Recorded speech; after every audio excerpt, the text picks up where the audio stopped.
Hello. స్టార్టింగ్లో ఎప్పుడో మాట్లాడుకునే వాళ్ళం ఇలా మంచి మాటలు, మళ్ళీ వాళ్ళు ఎందుకో సడన్గా మీతో మాట్లాడాలనిపించింది. అబ్బాయిలైనా అమ్మాయిలైనా ఇద్దరు ఈక్వలే.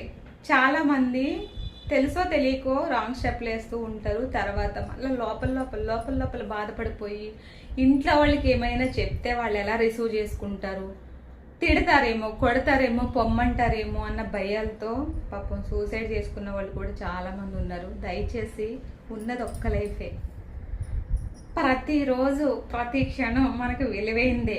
కాబట్టి జనాల కోసం బ్రతకడం అయితే మానేయాలి. నేను కూడా ఒకప్పుడు జనాల కోసం బ్రతికేదాన్ని, ప్రెస్టేజ్ల కోసం బ్రతికేదాన్ని. సో మంచి వాళ్ళతో స్నేహం చేస్తే మంచి బుద్ధులు వస్తాయి అన్నట్టు నేను తిరుగుతున్న వాతావరణం, మాట్లాడుతున్న ఆ పర్సన్ బట్టి ఆటోమేటిక్గా నేను కూడా చేంజ్ అయ్యాను.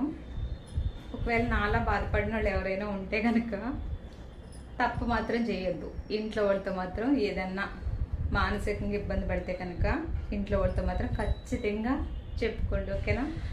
ప్రాణం మనసు చాలా ప్రశాంతంగా ఉంటుంది. ఏమంటారు?